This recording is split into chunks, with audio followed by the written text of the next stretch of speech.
Yo, what's going on, YouTube? And welcome back to Goal Line Hockey. It's your boy Kevin Forte, and today I'm coming at you guys with one of my preseason rankings as we head into the 2022-23 NHL season. And today we're kicking things off not with our official power ranking. Stay tuned for that. That is coming up here in the next couple of days. But today we're starting off with the best goalie tandems in the NHL heading into this season.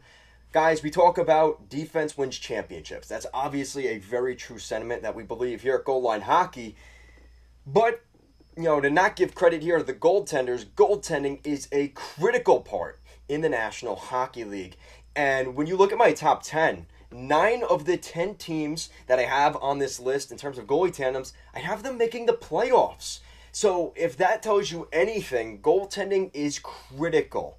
And goaltending is what's going to allow you to win games during the regular season, allow you to maybe steal a game in the postseason, and ultimately wins championships as well. That's kind of the complementary piece between defense and goaltending.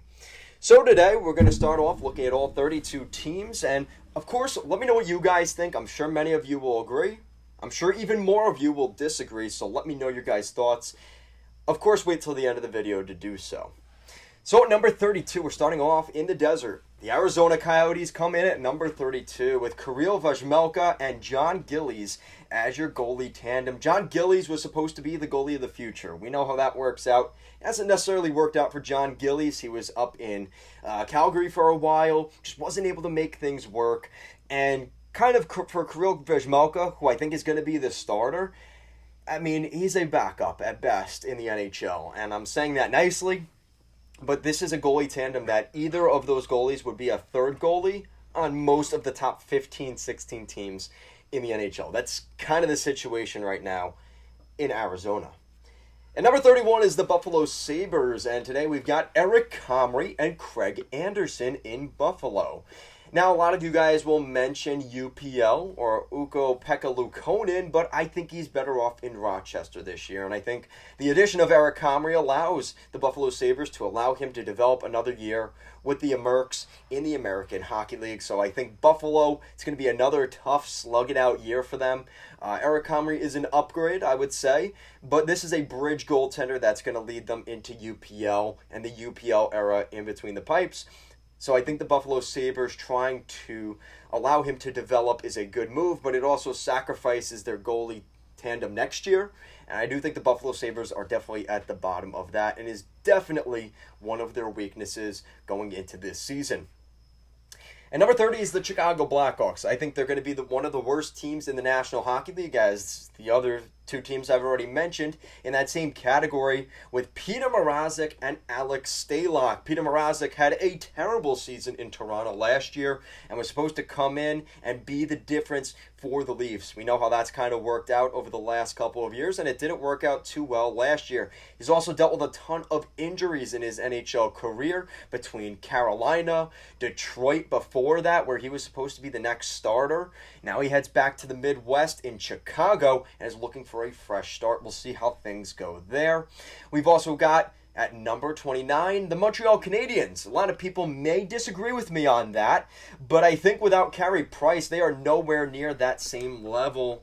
And with Carey Price not playing this season, it definitely hurts the Habs, and one of their strengths ultimately becomes one of their biggest weaknesses. With Jake Allen and Samuel Montembeault as your tandem next year, I think there's a lot of weakness there. They do have some good depth, though, behind these two goaltenders. So in the event that things aren't working so well, they do have a young goaltender that they can call up at any given point. And I think that the Habs are one of those teams that it's going to be, again, this is a rebuilding team, and it's more about the future, so you can't really look too much into it. But Caden Primo is still the goalie of the future in Montreal, and I think that they're hoping he can do that. But that will not be this season. I think he'll be in Laval next year, and the Habs will be toward the bottom of the standings as well. At number 28, this is one that I'm kind of torn on because we don't know what Carter Hart is, and we're heading to Broad Street looking at the Philadelphia Flyers. At number 28 And Carter Hart and Felix Sandstrom is projected to be their goalie tandem. Now, this gets even more complicated when you look at the goaltender they signed this summer. The Russian goaltender coming over. They drafted him a couple of years ago.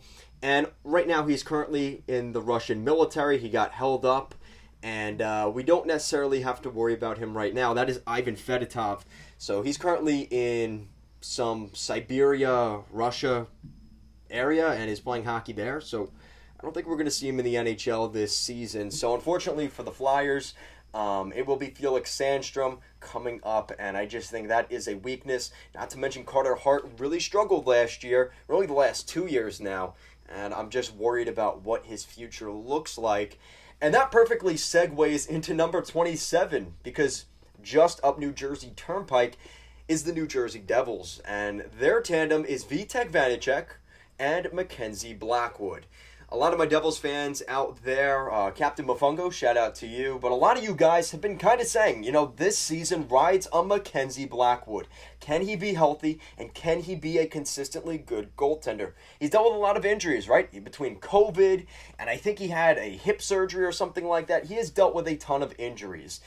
And I think that is going to be a weakness for them, because the second you go under Vanacek, now you're starting to bring up one of your very good young goalies in Nico Dawes, who, again, I hate saying this, but goalie of the future, prospect potential.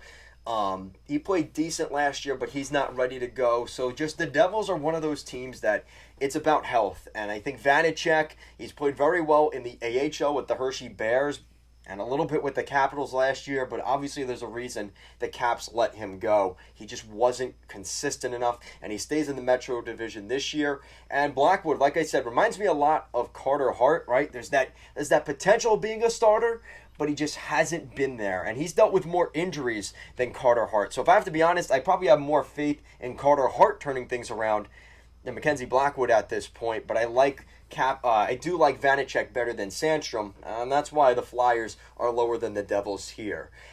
And number 26 is the San Jose Sharks. I actually like their tandem, and they did just let go of Adin Hill, who is now a member of the Vegas Golden Knights. But the San Jose Sharks have James Reimer and Kaapo Kähkönen. Now, at this rate, I think James Reimer is what he is. He's a fairly good older goaltender. Reminds me a lot of Craig Anderson, who we already talked about. But really, this is more about Kaapo Kähkönen, right? There's probably going to be a pretty split season, 40-40 between the two of them. And I think that the San Jose Sharks are in a rebuild. This is going to be a tough defense to play in front of. This is going to be a tough year for those two guys. They are definitely going to get a lot of shots and tested quite frequently. So I'm not very high on the Sharks goaltending tandem, despite some experience there and a pretty good goaltender in Kähkönen. They're not there this season. Number 25, we're heading to St. Louis, out to the Midwest, looking at Jordan Binnington and Thomas Greiss. I do have a soft spot for Thomas Greiss. He spent like 5, 6, 7 years with the Islanders. He was a great goaltender for the Islanders, but ultimately, and at the age he's at now, he just hasn't been there, right? And, again, you look at another goaltender. He was with the Red Wings last year, and they ultimately let him go. He wasn't good enough to stay there. He really struggled in his 2 years in Detroit. I think a fresh start in St. Louis will help that. Jordan Binnington did not have a season that he would expect from himself, which is, again, he expects a lot from himself, but he was not good enough last year, and we ultimately saw Ville Husso kind of take things over at the end of the season into the playoffs, so I do worry about just how good Binnington will be, and he did sign that contract. He had that one-hit wonder season in 2019. He kind of needs to bounce back from that, and we'll see if he's able to do that this year. At number 24 is the Seattle Kraken. And the Seattle Kraken are at 24 because I still see potential in that goalie group, right? I know a lot of people are not high on Grubauer and Drieger, but I think there is still potential there. And, when I look at Grubauer, I think he had a bad season last year. Maybe there's a little homer in me because he was in Hershey and things like that, but I do like what he provides. And I think maybe if he was given a little more of an opportunity in Washington, but again, there were some issues there. And the season he leaves Colorado, they win a Stanley Cup. So there is reason to believe that stink is on Grubauer, and it's kind of continued to grow here. I do wonder if he could bounce back from last season. The Seattle Kraken have a new goalie coach, which I think should help things a little bit, and maybe they won't be bottom 10 at the very best, but I think there is still some kind of, you have to prove it to us, right? And same thing for Drieger. These guys have kind of looked like one-hit wonders. Can they consistently put something together? And that's kind of been their weakness, as their defense in Seattle has been fairly decent. Now, from one expansion, recent expansion team to another recent expansion team, taking a look at 23 is the Vegas Golden Knights. Now, the Vegas Golden Knights, I know a lot of you guys will say, how could you put Vegas at 23? This is so off, so wrong. No way this is true. So let me state my case. So, first off, Laurent Brossoit has been in and out of the lineup with injuries. Oh, yeah. And also, same thing for Robin Lehner, who is their starter. And I have a soft spot for Lehner. You guys know that. But with those guys, of inability to be consistently in between the pipes throughout the regular season, it's hard for me to keep them anywhere near the top 20.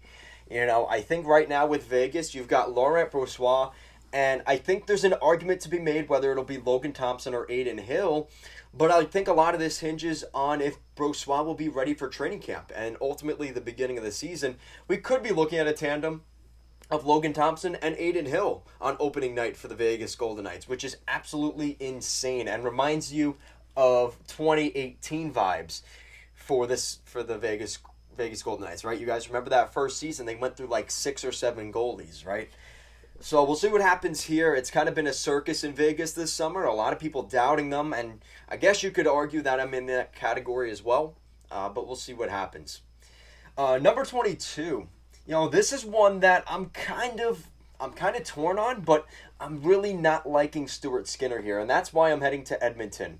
The Edmonton Oilers bring in Jack Campbell. Huge upgrade for them, right? But Stuart Skinner really struggled in the NHL last year, like bad, and like he was getting bad highlights taken out on him on Instagram and Twitter and all that stuff. He really struggled, and kind of mental mistakes, right? Those are things that may seem like they're easier to correct, but it's easier said than done, and I do worry that Stuart Skinner's development is kind of getting hampered by the goalie depth in Edmonton, and if they were able to put a decent backup, a veteran backup with Campbell, I would be a lot more comfortable with this group. But listen, for the Oilers fans, being the 10th worst goaltending tandem, you are probably one of the 3 worst goalie tandems in the beginning of last year. So if you could take it from that perspective, you moved up a bunch of spots with Jack Campbell, but Stuart Skinner is still kind of an anchor dragging this down. We'll see what happens. Maybe this is the season where he breaks out, gets some confidence, he has some games under his belt. We'll kind of see what happens there. But again, that Edmonton defense is also a part of the reason that I kind of have them this low. Number 21. We're heading out to Columbus, the Columbus Blue Jackets. It was a rough season for Elvis Merzlikins and Jonas Korpisalo. Neither of them were that great for Columbus and was part of the reason that they missed the postseason. I expect that to get better, but it was a rough year for them. Again, you're hoping for a bounce-back season. The last 3 or 4 years, it's been a very good tandem for Columbus, so I'm holding out the hope that they will get better, and I think they are on the way to doing that. Number 20, this is one that a lot of people, it's very polarizing. You're either super high on them and they're very underrated, or you think they're very overrated. And the Leafs, this is the only move they made this summer, and this is all you came up with.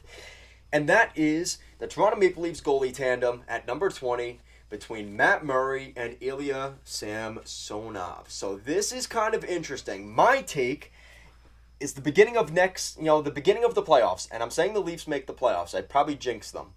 Ilya Samsonov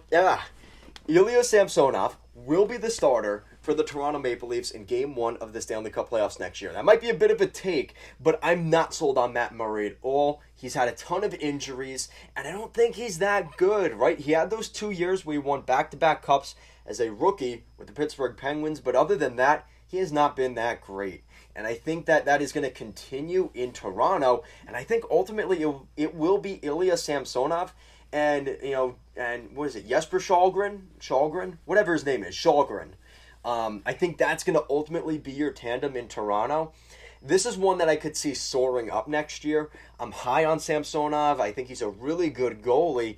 And I wonder what you guys think of that, because I think Ilya Samsonov has that starter potential. This is the season, though. Like, I'm hoping Samsonov doesn't make me look, goofy here, but we'll see what happens. Number 19, we're staying in the Atlantic Division, and we are taking a look at the Detroit Red Wings. So the Red Wings made some tweaks to their group, right? They decided to move on from Thomas Greiss, and they bring in Ville Husso from St. Louis. This is one of those signings that I was worried about, because I was worried that this is a guy that had a great season last year in St. Louis. Mind you, in a contract year, don't think that's a coincidence. But the previous 2 seasons with St. Louis, he really struggled. As soon as 2 years ago, there was debate if he was an NHL goaltender. Now you expect him to be a 1A or 1B in Detroit, potentially making the playoffs? No. That doesn't cut it for me. I think a one-hit wonder for Ville Husso isn't enough to get me on their side. And Ned has had his issues in Detroit as well. He's had some good games. He's had some bad games. That kind of complements the Red Wings season, I guess. I'm just not sold on him right now. So when I look at Husso and Ned, it's kind of a debate, but I think the Red Wings are... This is their weakness, right? Their defense got a lot better. Their offense got a lot better. I'm just not sold on that goalie tandem right now. I don't think that's a playoff goalie tandem at this point. Number 18 is the Colorado Avalanche. Yeah, the Colorado Avalanche, I don't think the fans are going to care too much because, first of all, they're still looking at that shiny, brand new 2022 Stanley Cup championship ring. But you look at their goalie tandem last year, it wasn't anything sexy or crazy to write home about. It was good enough to win games, and their defense is so stacked. Who cares what their goalie tandem looks like, right? Nothing to get, not to discredit Darcy Kemper, which we're going to talk about in a minute, funny enough, but, he wasn't that great for the Avalanche, right? He was able to come up big in the big moments, but he wasn't this all-star, superstar goaltender like you see on some of these other teams. And Colorado doesn't need that. It'll be Alexander Georgiev from the Rangers and Pavel Francouz. Georgiev, he did not have a great end to his career in New York. I'm happy he got the money he did from the Avalanche, but I'm not sold on Georgiev, and really Francouz for that matter either. So we'll see how this plays out. Hopefully their defense kind of hides some of their deficiencies in between the pipes. But let me know what you guys think of that.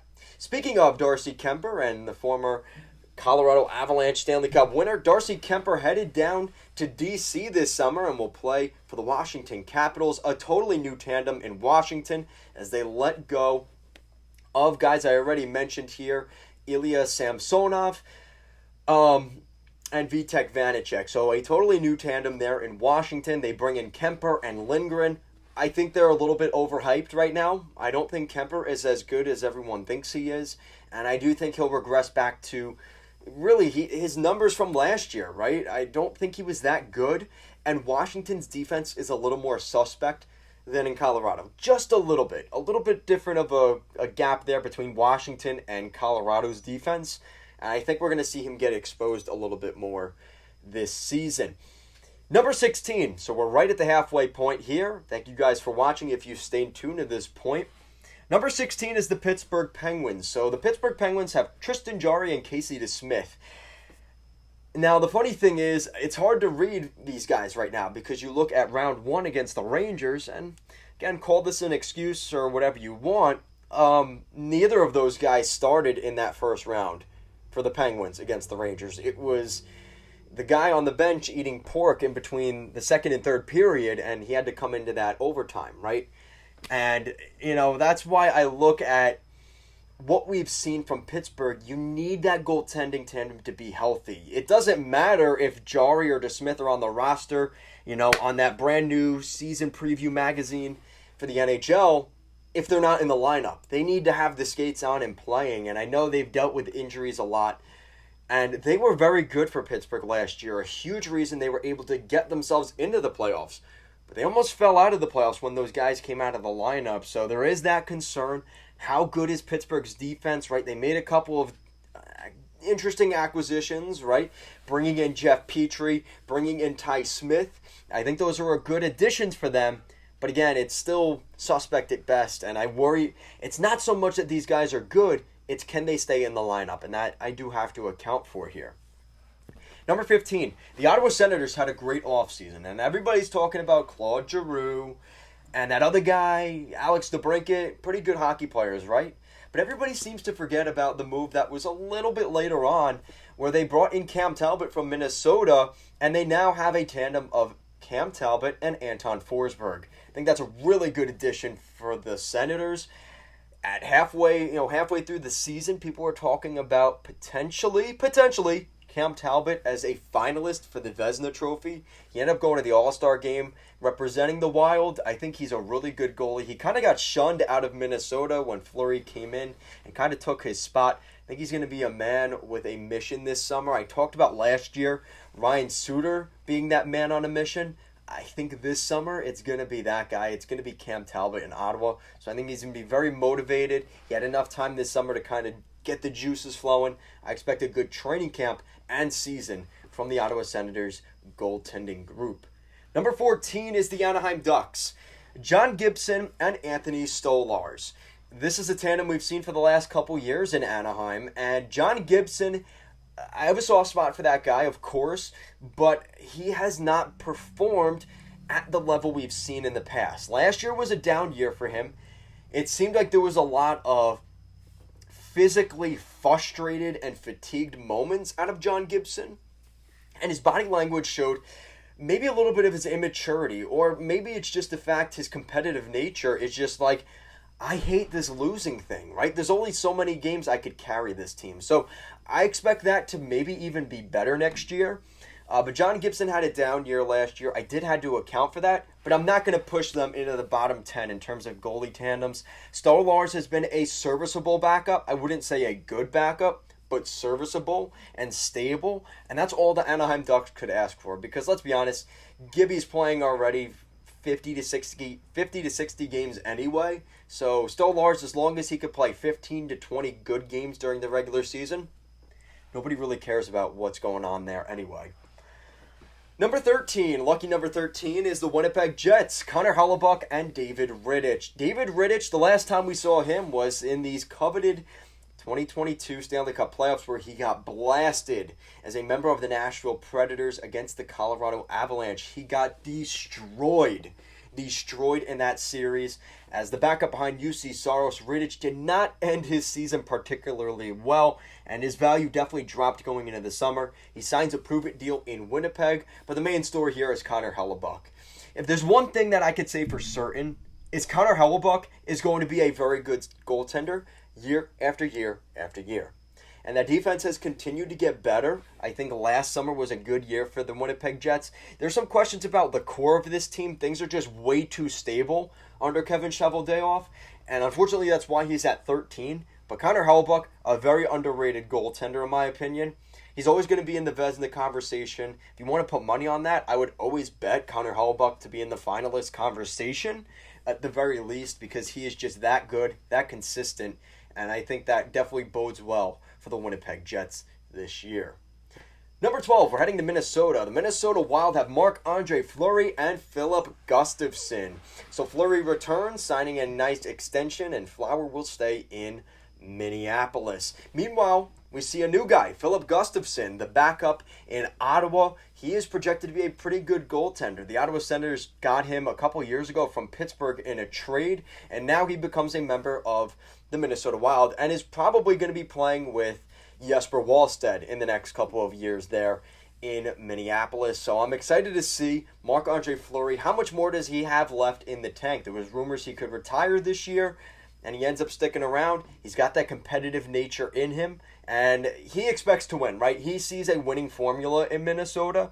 I do think the team will slightly regress this coming year, but I do think he's a very good goaltender that's going to give them a chance any day of the week. So we'll see what happens there. Number 11, Thatcher Demko and Spencer Martin out in Vancouver. The Vancouver Canucks, Thatcher Demko is very good. I'm a big fan of him. And then there's a little more of a suspect situation with Spencer Martin. Not sold on him. I think he's more of a third goaltender, a good AHL starter. So I think that's where there's a little weakness for Vancouver. But Demko, that just shows you how high I am on Thatcher Demko. A very good goaltender. consistently going to be a top 10 goalie in the league, for that matter. Call that a take or whatever you want, but I think he is a very good goaltender. He's going to give Vancouver any chance to win on any given night, but he has to be consistent, and that's really the key formula for them there.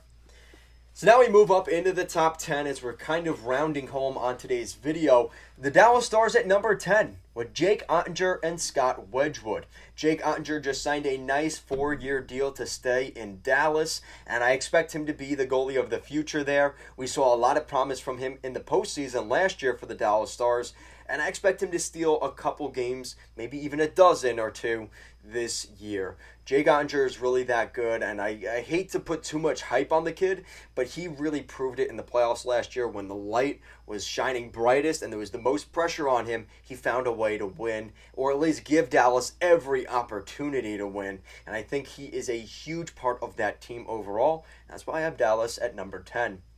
Number 9, we're staying in the Central Division as we're taking a look at the Nashville Predators. I think the Predators are a sleeper team this year, and I think that the goalie tandem of UC Saros and Kevin Lankinen is definitely something to watch for. UC Saros, unfortunately, got injured at the end of last season, so he's had a little bit of extra rest this offseason. Kevin Lankinen comes in from Chicago. He had a really good first season in Chicago as a rookie, but unfortunately fell short last year, right? All of Chicago had a short season last year. They just got burnt out early. They had that huge losing streak in the beginning of the season. The last team in the NHL to pick up their first victory last year, it was a long road for Chicago, and Kevin Lankinen was kind of a part of that. His glove side got exposed last year. Teams were just picking him apart, and it didn't help that the defensive depth in front of him was all that good. But I expect a comeback season for Lankinen. I'm very excited for that. And obviously Juice is a great goaltender. You ask any Predators fan who is probably the best player on your team other than Roman Josi, they're not talking about any of the forwards necessarily as good as Duchesne is. They're probably looking at UC Saros. So I expect Juice to have another great season in Nashville. Number 8. The Los Angeles Kings. Now, this is more of a goalies by committee situation in Los Angeles, as both Jonathan Quick and Cal Peterson are both very good goaltenders. Jonathan Quick came out of the gate really strong last year. He struggled a little bit more into November, December, but was still very good. And same thing for Cal Peterson. I really like the Los Angeles Kings defense. I think they've gotten a lot younger, but still they're not as slow as they were in years past. And I think that the Los Angeles Kings, talk about two sleeper teams here, Nashville and LA. I would watch for the Los Angeles Kings. If they can get by the Edmonton Oilers or Calgary Flames, keep an eye out for that team there in Southern California. Number 7, the Boston Bruins. Another one, kind of a goalies by committee situation. This is a pretty even split, I would say, between Linus Ullmark and Jeremy Swayman.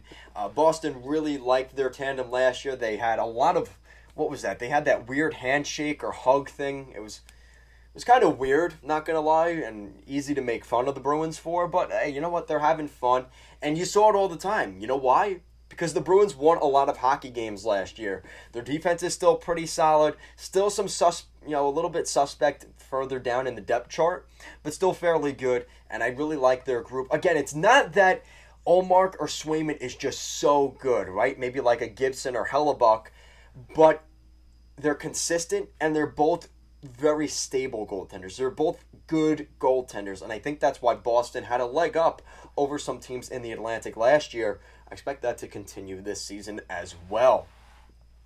Number 6, this is, again, I'm really liking the Calgary Flames this year, and their goaltending tandem of Jacob Markstrom and Dan Vladar is still very good. Now, Dan Vladar, again, we just talked about the Bruins, comes over from Boston. He spent a lot of years in Providence.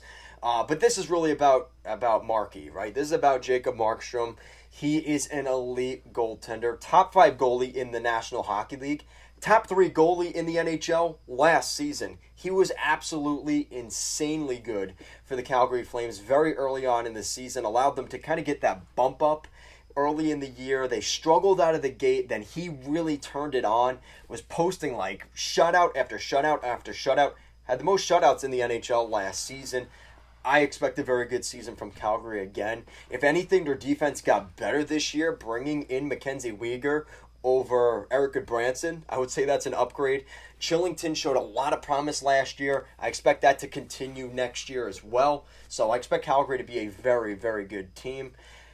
And now we move to the top 5. And number 5 is the Tampa Bay Lightning. Andrei Vasilevskiy is the real deal. He is the best goaltender in the National Hockey League. No discussion. You can give me arguments about the guy playing for the Rangers. I forgot his name. He's pretty good, though, and I'm sure they will let me know that. But Vasilevskiy is the real deal. There is no better goaltender in the league right now than Vasi. But unfortunately, Brian Elliott as his backup kind of pushes them back here. I still see them as a very good team, though. If I had to pick best goalies in the National Hockey League, it is by far Tampa Bay's Vasilevskiy. Best goalie tandem, though, they fall a little bit because of Brian Elliott. And that's not a discredit to Elliott, but this is the Vasilevskiy show, right? And if Vasilevskiy goes down, there's a lot of concern in Tampa Bay, if we're going to be honest. And that's why in the top 4, all of these top 5 teams reside in the Eastern Conference. And if you're kind of looking at the list here, checking things off, there's 5 teams, and there's still 3 teams in the Metropolitan Division I haven't talked about. And we'll get to that in a minute. But first, we're going to stay in Florida and the Sunrise. Oh, man, you guys will kill me for this. I always say it's either the Sunshine or the Sunrise State. I don't remember which one it is. You guys will let me know. Gives you a reason to comment down below. But the Florida Panthers. And the Florida Panthers, there was a lot of questions about that goalie tandem last year, right? You have to remember the context last year. Sergei Bobrovsky had the worst season in his career in the 2020-2021 season. And then last year, he put together a very good campaign. If anything, Spencer Knight was the one that struggled a little bit last year. So I expect that to be better this year. Another year of experience for Spencer Knight. And he is going to ultimately become the starting goalie there. But Bobrovsky still has a lot of things that, despite a good season, that contract is horrid. And one of the worst in the National Hockey League. But he's still a good, competent goaltender. So we'll see how things kind of play out there. I'm sure that will be a little bit of a controversial take, having the Florida Panthers goalie tandem ahead of Tampa. But that's what we're going to go with here. Moving up into the top 3. At number 3 is the New York Rangers. And yes, this is the Igor Shesterkin show. And it's not even close. Igor Shesterkin, if it's not Andrei Vasilevskiy, it's Igor Shesterkin as the top 2 goalies in the National Hockey League. And, Shesterkin, the way he carried the Rangers to the 2022 Eastern Conference Finals reminds you a lot of the Henrik Lundqvist era of the New York Rangers, right? Maybe a little bit less so, but let's be honest, the lack of goal scoring was an issue at times for the Rangers throughout the entire, Henrik Lundqvist era. And had he had more offense and scoring in front of him, the Rangers probably would have won a cup. And that's why I look at Shesterkin. He carried the Rangers last year, and I expect him to continue to do that for years to come in New York.